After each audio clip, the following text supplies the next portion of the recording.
লক্ষাধিক শিক্ষক কালকে প্রস্তাবে উপস্থিত ছিল প্রোগ্রামে।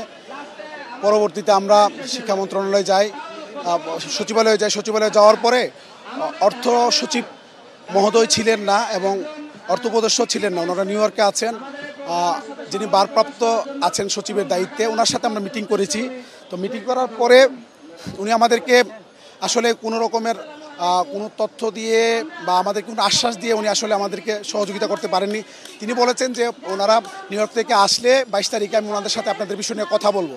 আমরা ওনাকে বলে আসছি আপনারা পরে কথা বলেন, কিন্তু আমরা এখান থেকে যাব না। আমরা প্রশাসনের সাথেও কথা বলেছি যে প্রজ্ঞাপনের জারির আগ পর্যন্ত যতদিন জারি না হবে আমরা ততদিন এখানে থাকবো। এবং আমাদের কয়েকজন শিক্ষককে একবারে আপনার মেরে তাদেরকে রক্তাক্ত করে দিয়েছে। তার জামা, আমি একজন শিক্ষককে দেখেছি ভিজে গেছে, তার কয়েকজনকে আপনার জামা ছিঁড়ে ফেলেছে, থাপ্পড় মেরেছে, দাড়িতে ধরে টান দিয়েছে।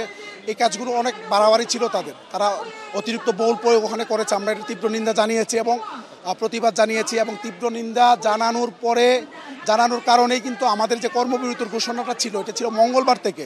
আমরা কিন্তু এটাকে একদিন এগিয়ে আমরা আজকে থেকে শুরু করেছি এবং আজকে ইতিমধ্যে আমাদের কাছে তথ্য এসেছে বাংলাদেশের প্রায় সকল শিক্ষা প্রতিষ্ঠানে আপনার অত্যন্ত কঠোরভাবে কর্মবিরতি পালন হচ্ছে। সুতরাং যত দ্রুত প্রজ্ঞাপন হবে ওনার মস্তকটা টিকে থাকবে, ওনার জন্য মঙ্গল হবে, আমরা শ্রেণীকক্ষে ফিরে যেতে পারবো। আর এটা যত প্রলম্বিত হবে তত আমরা হার্ডলাইনে যাব। আমরা সর্বশেষ হয়তোবা ওনার পদত্যাগের দাবিতে হয়তো আমরা সর্বাত্মক সারা বাংলাদেশে একযোগে আন্দোলনের কর্মসূচি ঘোষণা করতে পারি।